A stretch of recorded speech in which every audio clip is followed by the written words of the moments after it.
Hi guys, ಎಲ್ಲರೂ good morning. ಎಲ್ಲ ಹೇಗಿದ್ದೀರಾ? ಚೆನ್ನಾಗಿದ್ದೀರಾ ಅನ್ಕೊಂಡಿದ್ದೀನಿ. ಟೀ ಕುಡಿದು ರೆಡಿಯಾಗಿ ಹೊರಟೆ ಗುರು ಕಾಲೇಜ್ಗೆ. ಹೋಗ್ತಾ ದಾರಿಯಲ್ಲಿ ATM ಗೆ ಹೋದ್ವಿ ಗೈಸ್. ಸ್ವಲ್ಪ ದುಡ್ಡು ಡಿಪಾಸಿಟ್ ಮಾಡಬೇಕಿತ್ತು, ಅದಕ್ಕೆ ಹೋಗಿದ್ವಿ. ಫೈನಲಿ ಕಾಲೇಜ್ ಹತ್ರ ಬಂದ್ವಿ ಗೈಸ್. ಕಾಲೇಜ್ ಹೇಗಿದೆ ಅಂತ ಕಮೆಂಟ್ ಮಾಡಿ. No comments. ಗೈಸ್, ಇವತ್ತು ಸ್ಯಾಡ್ ವಿಷಯ ಏನಂದ್ರೆ ನಮ್ಮ ಆ ಕಡೆ ಇದ್ದವರು ಈ ಕಡೆ ರೂಮಿಗೆ ಆಗ್ಬಿಟ್ಟವ್ರೆ. ನಮಗಂತೂ ಫುಲ್ ಬೇಜಾರಾಗ್ಬಿಟ್ಟಿದೆ. ನಮ್ಮ ಹುಡುಗರು ಮನದಾಳದ ಮಾತುಗಳು ಕೇಳಿ ಬನ್ನಿ. ತೋರಿಸ್ತಾರಣ ಇವರು ಆ ಕಡೆ ಇದ್ದವ್ರನ್ನ ಈ ಕಡೆ ಹಾಕ್ಬಿಟ್ಟಾರೆ. ಈ ಫಿಗರ್ ಎಲ್ಲೋ ನೋಡ್ದಂಗೈತಲ್ಲ, ನಂಗೂ ಹಂಗೆ ಅನ್ನಿಸ್ತಾ ಐತೆ.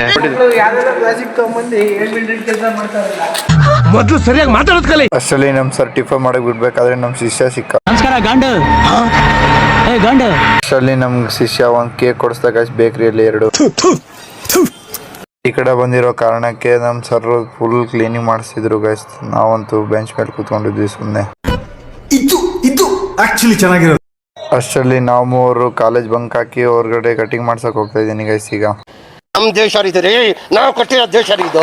ಗೈಸ್, ನನಗೆ ಸೆಕೆಂಡ್ ಅಣ್ಣ ಹತ್ರ ನೋಡ್ಕೊಳ್ಳೋದಂದ್ರೆ ಇವ್ರೇ. ಇವ್ ಅಣ್ಣ ಕಟಿಂಗ್ ಶಾಪ್ ಅವರು. ಇವ್ ಅಣ್ಣನ ಹೆಸರು ಯುವರಾಜ್ ಅಂತ. ಈಗ ಇವ್ ಅಣ್ಣ ಒಂದ್ ಸ್ಟ್ರಾಂಗ್ ಬೂಸ್ಟ್ ಹಾಕೊಂಡ್ ಕಟಿಂಗ್ ಮಾಡೋದು ನೋಡಿ ಗೈಸ್. ಫೈನಲಿ ಈ ತರ ಇತ್ತು ನೋಡಿ ಗೈಸ್ ನನ್ ಕಟಿಂಗು. ತಲೆಯಲ್ಲಿ ಕೂದ್ಲಿಟ್ಟಿದ್ರೆ ಇನ್ನು ಯೋಸ್ ಮನೆ ಹಾಳು ಮಾಡ್ತಿದ್ದೋ ಏನೋ.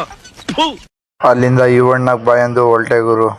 ಹಾಗೆ ನಮ್ಮ ಹುಡುಗ ಸ್ವಲ್ಪ ಕಿವಿ ಮಾಡಿಸ್ಕೊಂಬರೋಣ ಬಾ ಅಂದ, ಅದಕ್ಕೆ ಹೋಗಿದ್ವಿ ಗೈಸ್. ನಮ್ಮ ಹುಡುಗ ಅಂತ ನೋಡಿ ಅತ್ತೆ ಬಿಟ್ಟ ಲಾಸ್ಟಿಗೆ.